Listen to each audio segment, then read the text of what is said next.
Il y avait une autre question à l'époque. Ta destinée prophétique n'est pas encore accomplie. La destinée prophétique, c'est quoi? C'est quoi la destinée prophétique en fait? Qui a une réponse? On va faire une petite parenthèse. Je vais faire un test. Qui peut me donner la signification de la destinée prophétique, même si ce n'est pas pour ça qu'on est là aujourd'hui? Non, il faut essayer. Ok, c'est comme si on repose encore la même question. Donc, c'est quoi le plan de Dieu dans notre vie? D'accord. C'est quoi la volonté de Dieu dans notre vie? Le connaître? C'est tout? De lui envoyer des âmes? De lui amener des âmes? C'est tout, non?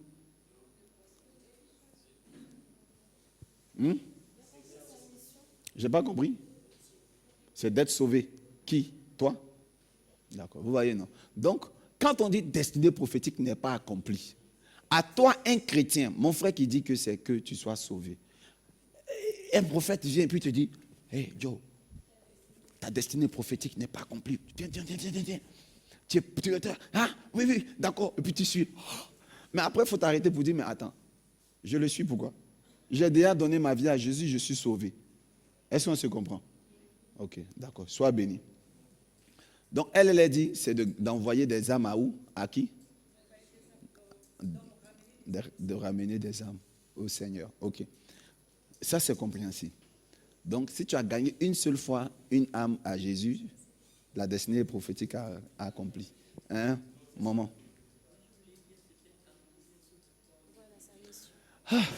Je commence à respirer un peu. Accomplir ce pourquoi on est venu sur la terre. Il y a deux choses merveilleuses que nous avons dans notre parcours terrestre. La première chose merveilleuse, c'est notre naissance. La deuxième chose merveilleuse qu'on découvre, c'est ce pourquoi nous sommes nés. Tant que tu ne découvres pas ça, tu n'as pas la paix intérieure. Or, la destinée prophétique n'est pas individuelle, mais elle est universelle. Nous venons sur la terre pour 5 choses, sinon que 6. Comme Proverbe pouvait le dire. J'ai dit il y a 3, sinon 4.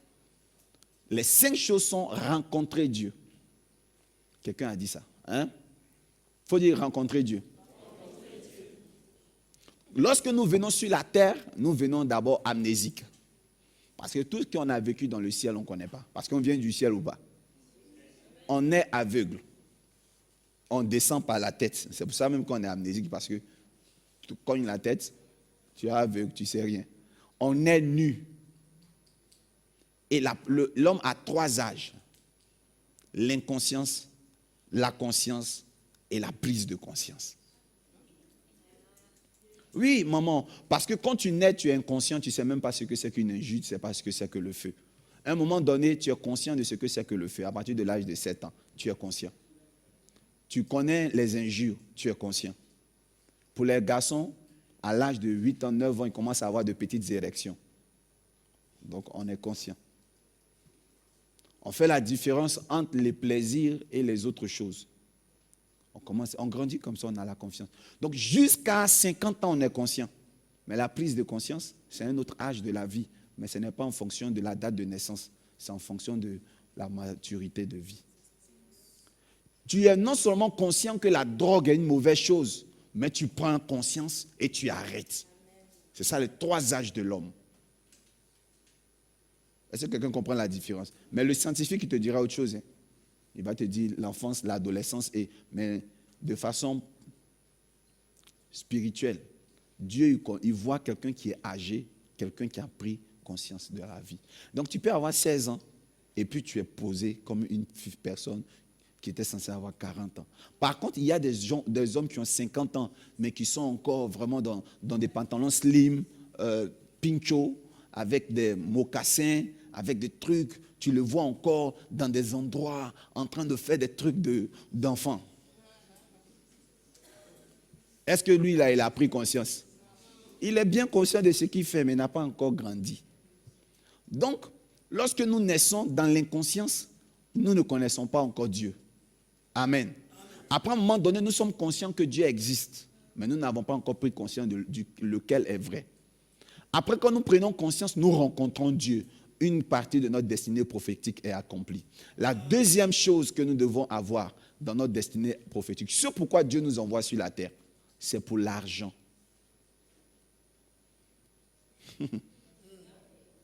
Les chrétiens n'aiment pas l'argent. Mais je précise les chrétiens francophones. La prédication de l'argent n'existe pas à l'église. On apprend aux chrétiens à parler en langue. On leur apprend les dons merveilleux, mais on ne leur apprend pas l'économie. On ne leur apprend pas les finances. On ne leur apprend pas l'économie organique d'entreprise. On ne leur apprend pas l'entrepreneuriat. Le chrétien a peur de finances. Or, tu es venu sur la terre pour avoir l'argent. À Dieu appartient l'or et l'argent. Et donc, il dit, rendez à César ce qui est à César, à Dieu ce qui est à Dieu. Mais lorsque nous lisons dans les définitions dans la Bible, quand Dieu parle, il dit, qu'est-ce qu'on a dit dans la parole? Qu'est-ce qui appartient à Dieu? À part ce verset-là, est-ce qu'il y a un autre verset qui a dit ce qui appartient à Dieu? Citez-moi un. Genre de façon objective, les versets, citons les versets. À Dieu appartient l'or et l'argent. À Dieu appartient quoi? Bon, inventez quelque chose, dites au moins le souffle de vie. À Dieu appartient le paradis. Vous allez citer plein de choses. Mais le verset qui a été clair là, qui me plaît quoi, hein? Le verset où le verbe appartenir a été conjugué bien là, où on peut oser, même si on ne connaît pas la Bible, on peut dire au moins qu'il a été écrit comme ça, par son propre fils comme ça, et qu'il a dit lui-même dans sa bouche, à Dieu appartient l'or et l'argent. Donc on finit de rendre à César ce qui est à César, cette pièce où il y a son effigie là. Qu'est-ce que doit être rendu aux enfants de Dieu? L'or et l'argent. Donc on est censé être béni. Et quelqu'un va dire, oh, même Jésus n'avait ni beauté, ni éclat pour attirer les regards. Conjugaison en français. Le verbe est conjugué en quel temps? Alors, il n'avait, qui vous a dit qu'il ne l'a pas?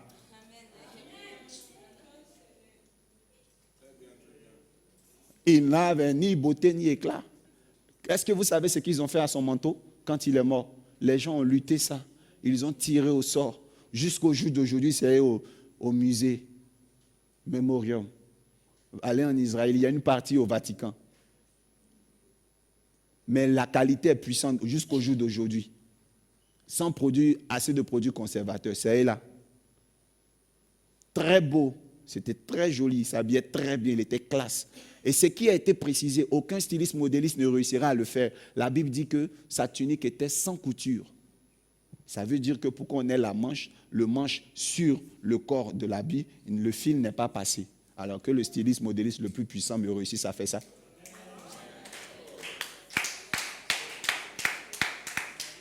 Style Eza Kitoko. Il était un homme sobre, mais très classe. Tu peux ne pas t'habiller bling, bling, bling. Mais quand quelqu'un connaît, là, connaisseur connaît, là, quand il te regarde, par exemple, il regarde la chaussure, il dit, cet homme aussi petit qu'il veut laisser paraître, mais il a des petits trucs qui sont bien. Ça devait être comme ça que Jésus était. Que Dieu vous bénisse. Donc Dieu est pour l'argent. Quand tu viens sur la terre, il est pour l'argent. Le livre d'Ecclésiaste dit quoi? Le livre d'Ecclésiaste dit, si quelqu'un est vieux de 1000 ans, qu'il a eu 1000 enfants, s'il ne s'est pas régi de bonheur, il est comme un avorton. Ouais. Et c'est vrai en plus. Que Dieu vous bénisse. Alors la troisième chose pour laquelle tu viens sur la terre, tu viens pour la famille. Après rencontre de Dieu, parce que les versets là, il y a prépare-toi à la rencontre de ton Dieu. Quand tu viens sur la terre, tu ne connais pas Dieu. Vrai ou faux? On est sans religion, mais un jour on est appelé à rencontrer Dieu. Après, on est à la quête de l'argent, parce qu'à tous les coups, on doit prendre soin de nous, de notre environnement. La troisième chose, c'est la famille. Là, le Seigneur dit, moi et ma maison, nous ferons quoi? Nous servirons l'Éternel. Il tient compte. Regardez ce que Gédéon a dit. Quand Dieu l'a rencontré, le frère Abdel avait dit ça. Hein? Il a fait référence à lui, mais avec toute sa famille. Il pense à sa famille. La famille, c'est très important. La Bible dit celui qui ne peut pas s'occuper de sa famille. Oui. Il n'est même pas infidèle. On dit, il est comment? Il est pire. Et même pour être simplement diacre, il faut qu'on vérifie que tu prennes soin de ta maison. Il faut prendre soin de ta famille, de ta belle famille en plus. Même pas ta famille seulement. Tu maries enfant des gens, tu prends seulement soin de la fille. Tu la gaves. Et pour toi, c'est normal. et tu n'en vois rien, et c'est toi qui bats ta femme. Et quand on te demande, tu dis parce que j'ai payé la dot très cher. Moi, je connais un Ivoirien, il ne fait que botter sa femme, elle est camerounaise. Parce que quand ils ont taxé la dot, les Camerounais, il a acheté assez de chèvres, il s'est retrouvé à une fortune. Et maintenant, il frappe tout le temps la femme. Et quand elle appelle ses parents, puis les parents l'appellent, elle dit, hé, je retire ma dot. C'est un sauvage celui-là, que Dieu le pardonne. Il est emprisonné. Puis moi-même, si on m'appelle, je prends une chicotte, je le fouette très bien. Un jour, il y a un monsieur qui frappait sa femme et j'étais dans ma voiture, j'ai garé. Je me suis mis au milieu. J'ai commencé à dire, allez, viens. Moi, c'est mieux, moi, je suis un homme. Donc, viens. Et j'avais mon fils, mon protocole, qui disait, il t'a dit, arrête ça. Oh, tu es un homme de Dieu. Je dis, non, justement, c'est ce que je dois faire. Parce que je ne peux pas comprendre qu'il se déchaîne, le musclé sueur, il dégouline de sueur. Et les femmes, tu connais les femmes, non? Tue-moi, tue-moi. Enfoiré. Je dis, elle excite la colère. Et moi-même, tu lui dis, s'il vous plaît, madame, doucement. On est là maintenant. Et quand elle m'a vu, c'est là qu'elle est devenue plus forte. Je dis, mais je lui ai donné des vitamines en même temps. C'est comme si j'avais mis de l'huile au feu. Quand elle a vu que encore mon protocole est venu, elle veut, non, mais c'est comme si c'est elle qui avait pourtant, il avait défiguré. Ça, c'est pas une bonne chose. Donc, la troisième chose, c'est la famille. La quatrième chose, les loisirs. Et il y a un verset que vous prenez pour vous effrayer vous-même. Quand on dit, jeune homme, réjouis-toi dans ta jeunesse. Pourquoi vous vous effrayez avec? C'est un ordre. Sauf que l'autre phrase qui vient, c'est juste pour vous donner des limitations. On dit, Dieu vous demandera des comptes. Mais ça ne veut pas dire que vous ne devez pas vous réjouir.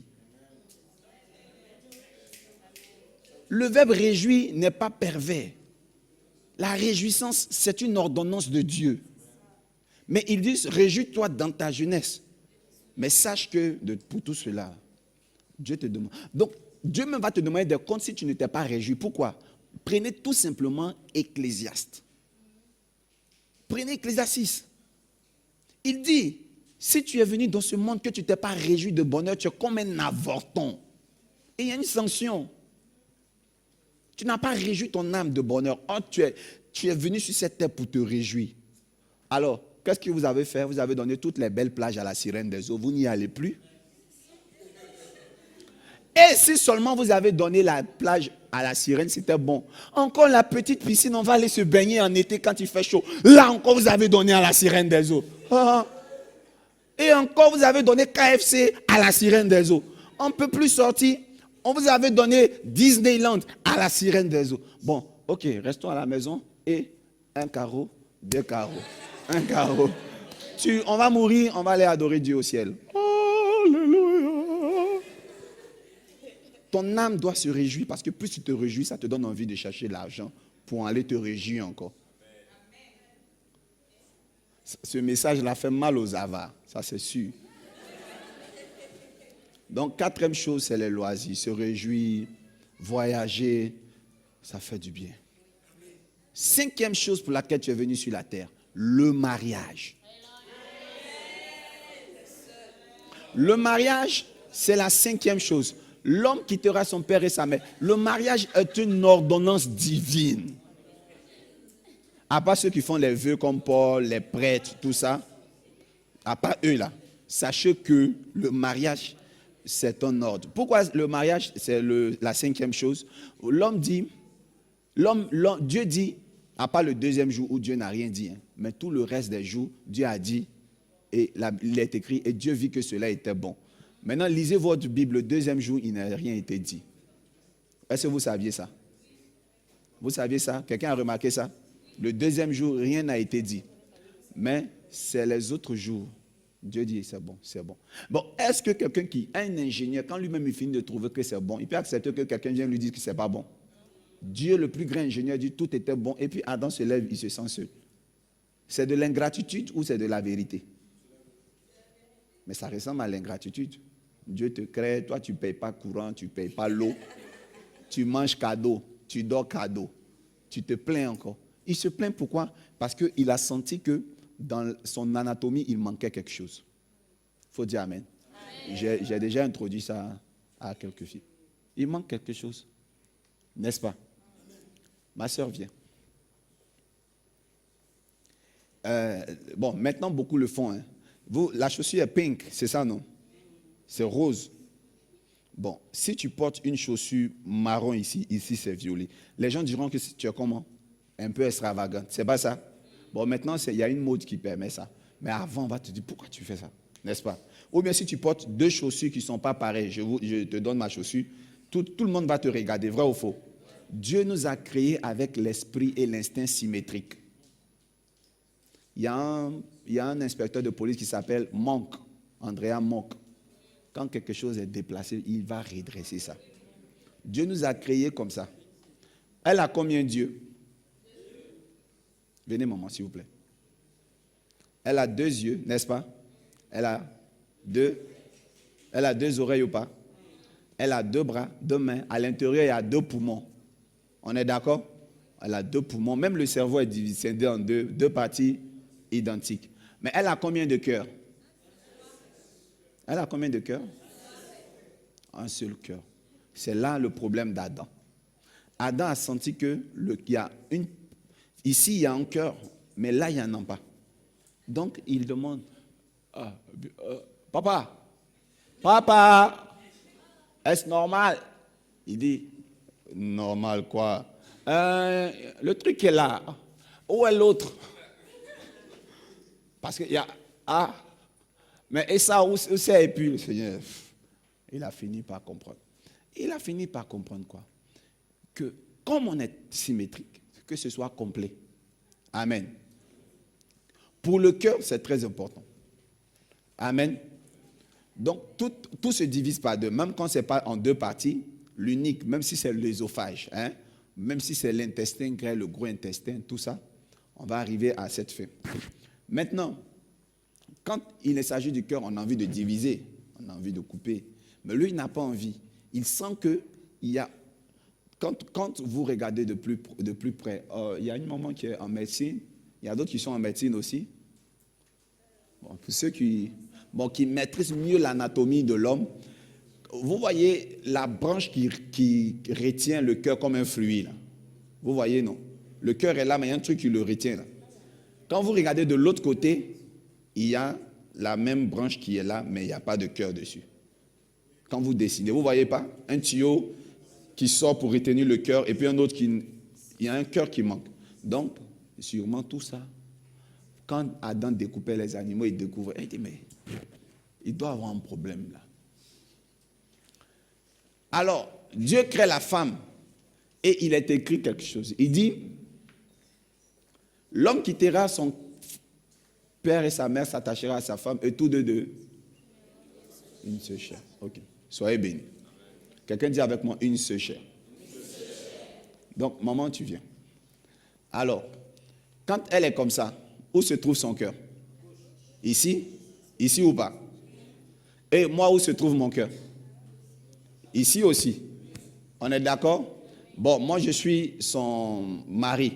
Donc, je quitte mes parents. OK? Pour venir faire une seule chair avec ma fiancée. Donc, quand je viens, on est devant le maire ou pas? Donc, on célèbre le mariage. On dit de se dire oui. Elle, son cœur est à gauche, mon cœur est à gauche. Quand on dit, bon, embrasser la mariée, qu'est-ce qui se passe? On se fait face, on devient une seule chair. À un moment, faites-moi à tout comme ça. Donc, quand je fais comme ça, regardez quelque chose. Quand on est comme ça, maman, tenez-moi, mais ne me collez pas. Hein. Voilà, quand je suis comme ça, elle, où est son cœur? Ça rentre dans la cavité vide, plot, et chez moi rentre dans sa cavité, plot, et on devient une seule chair. Maman, asseyez-vous. Voilà pourquoi lorsque ton âme sœur se promène quelque part à Carrefour et que toi tu es à Jamelfina, vous ne serez jamais en paix, quoi. C'est ce qu'on appelle le coup de foot, en fait. Le coup de foot, c'est que, maman, venez toujours. Aujourd'hui, vous êtes ma cavalière. Hein? Donc, allez, mettez-vous en face de moi. Venez. Voilà le coup de foot. Allez à Jamelfina, moi je vais à Carrefour. Et puis, tu vois, on se regarde comme ça. Il y a une réaction. La réaction, c'est dû à quoi? C'est mon cœur qui vient de passer. Donc, elle va et puis du coup, Et on se retourne, on a oublié de dire, donnez-moi votre numéro. Tu vois, les coups de foot, ça commence comme ça. Ça commence pour ça, parce que la personne même qui détient ton cœur vient de passer. Waouh! C'est vital. C'est comme quand tu fais un enfant et que tu as vécu avec l'enfant jusqu'à l'âge de 5 ans et puis la guerre te l'a arraché. Et aujourd'hui, tu as 40 ans, ton fils a 20 ans. Tu vois un peu? Quand vous vous rencontrez quelque part, qu'est-ce qui se passe? Ton cœur se coupe. Tu sens que quelque chose se passe. Tu lui demandes, on se connaît quelque part. Il dit non, oh, excusez-moi. Quand vous passez ce qu'on appelle le lien vital, soyez bénis. Merci maman. Donc le mariage, c'est le 5e élément. Quand tu n'as pas ça, tu ne peux pas avoir la paix du cœur. Dis, quelqu'un se promène, je parle des célibataires, dis, quelqu'un se promène avec mon cœur. Dis, quelqu'un se balade avec mon cœur.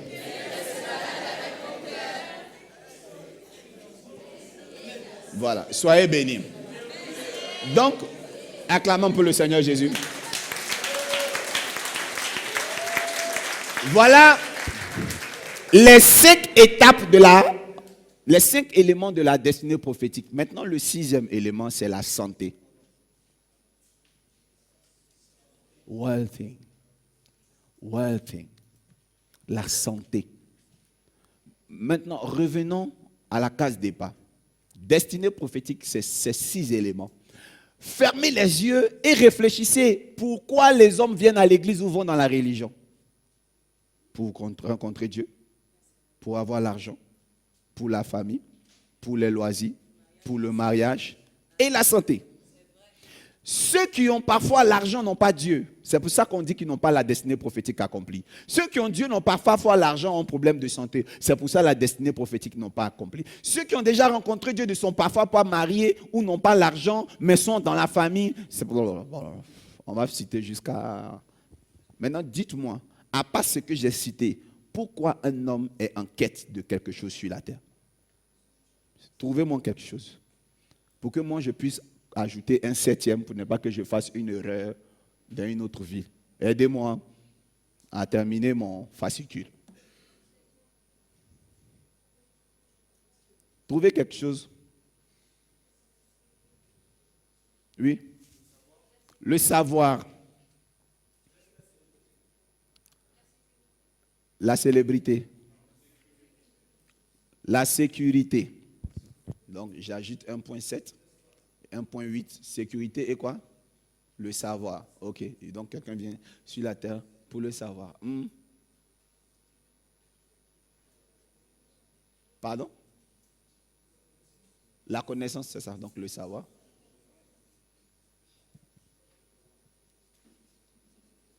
C'est fini? C'est fini? Alors, que Dieu vous bénisse.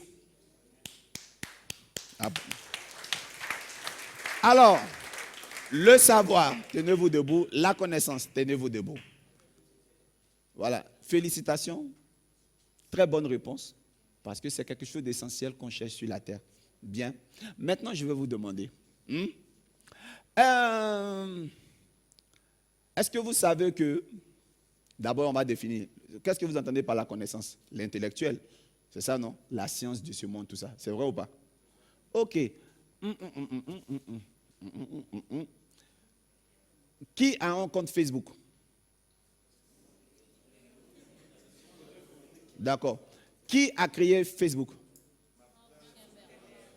Facebook a fait son lancement pour tout le monde en quelle année? Non, le lancement en 2006. En 2004, c'était encore juste pour la petite université. Pour tout le monde entier, lancement en 2006. Très bien. Il avait quel âge cet enfant? Quand il lançait? Quand il lançait en 2006? D'accord. Quand il créait, il avait quel âge? Quand il était en train de nourrir l'idée? Non, il avait moins que ça. Il était quel de sa classe? Il était quel? Il était dernier de la classe, nul de chez vaurien. Oh my God. Je n'ai même pas envie de vous parler de Bill Gates, sinon vous allez avoir honte. Bill Gates, le plus poisseux au monde, nul de sa promotion scolaire. Mais aujourd'hui, il est le plus riche.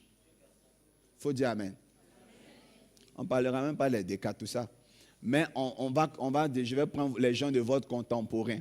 Maintenant, je voulais vous demander, Timberlake, Justin, il s'est arrêté en quelle classe? Et il connaît sa table de multiplication. Par cœur, est-ce qu'il connaît? Non, je demande s'il connaît sa table de multiplication par cœur. Pourtant, dans une émission de télé-réalité, on appelle l'émission de télé-réalité là, tu ne réponds pas à la question, on te demande de pomper, on appelle ça comment même. C'est comme qui tout double. Par exemple, on pose des questions. Quand tu ne réponds pas, elle te fait faire, l'animatrice te fait faire n'importe quoi. On lui a demandé de réciter sa table de multiplication. Il n'a pas récité sa table. Il n'a pas pu. Ok. Soyez bénis. Je crois que c'est une émission d'Oprah, Oprah ou quoi là. Un truc comme ça. Ça doit être elle. Je sais qu'il y a une émission comme ça où on lui a demandé de faire. Il n'a pas pu répondre. Et elle a été tentée de lui demander en quelle classe il est. Maintenant, il est devenu vieux, il a la pomme d'Adam. Je parle de quand il était un peu moins jeune que ça. Le savoir, il est riche. Hein? De quel savoir vous parlez? Intellectuel? C'est frustrant quand même. Donc, il y a beaucoup de personnes qui ne sont pas là à l'école, qui n'ont pas accompli leur destinée prophétique, qui vont quitter ce monde. Faire des expériences, apprendre des choses. D'accord. Que Dieu vous bénisse. Asseyez-vous. L'école informe. La vie informe. La vie forme. Le savoir, là, c'est un automatisme. C'est pour ça que je parlais de l'inconscient, du conscient et autres. Quand on est, tant qu'on a les oreilles, les yeux, tout ça, hein, on est dans une culture. On n'est pas à la quête de ça. C'est automatique en fait. C'est le savoir là qui nous mène vers Dieu. C'est ce savoir là qui nous mène vers l'argent. C'est ce savoir là qui nous mène. Le savoir même c'est quoi? C'est la capacité de faire un bon choix. On ne va pas chercher cette capacité là encore. C'est une capacité qui est déjà en nous. Amen. Maintenant, elle est influencée par notre environnement. Alors si je veux classer ça, je serai obligé de l'utiliser dans chaque rubrique, mais pas comme une rubrique en part entière. Que Dieu vous bénisse. L'argent. Tu as besoin de l'argent pour que ta destinée prophétique s'accomplisse. Comment faire pour avoir de l'argent? Ça sera par quoi? Par le savoir, par une information. Donc, c'est pour ça que je n'ai pas mis le savoir dedans. Ça m'a beaucoup été, mes étudiants, les gens, ils mettent toujours ça dedans, la connaissance. Et je demande toujours si c'est la connaissance intellectuelle. Parce que si c'est la connaissance intellectuelle, je formate ça en même temps. Ce n'est pas possible. Parce que je connais trop de personnes qui sont dans ces 6 dimensions sans avoir connu, sans beaucoup de savoir. Eux, ils ne font que exploiter. Et d'autres ont réfléchi pour créer l'ordinateur. Eux, ils exploitent ça pour avoir l'argent. Mais ils ne créent pas. Est-ce qu'on se comprend? Voilà. Et le savoir, là, c'est... Le savoir, on ne peut pas tout savoir dans la vie. Vrai ou faux? Voilà. On a ceux qui sont en informatique ici, d'autres sont en architecture. C'est trop complexe. Est-ce qu'on se comprend? Le but final, c'est quoi? C'est pour avoir l'argent. Donc, l'argent. C'est compris, non? Pour connaître Dieu même, c'est quoi? Qu'est-ce qui te pousse à connaître Dieu? Le but final du savoir te pousse à connaître Dieu. Le but final du savoir te pousse à quoi? À avoir l'argent. Mais non, il faut connaître aussi la femme. Il y a un savoir aussi dedans. Par exemple, que Dieu vous bénisse. Il faut dire savoir. Chez moi, quand mes enfants se marient, il y a ce qu'on appelle le cadeau du pasteur, quand je bénis les mariages. Donc, il y a le cadeau du père spirituel. Voilà ce que moi, j'offre à mes enfants. À la fille, je lui offre un livre de mariage, la Bible. Mais moi, généralement, je ne donne pas la Bible même. Je donne la houlette du berger. C'est une étude sur la Bible. Donc, je donne la houlette du berger qui est une Bible. Je donne le livre de cuisine et je donne un Kama Sutra. Ouais. Et un balai. Un balai. Physique, quoi. Un balai. Un balai. Bon, c'est le dernier qui s'est marié. Là, j'ai donné plutôt un aspirateur. J'ai essayé de moderniser mon don.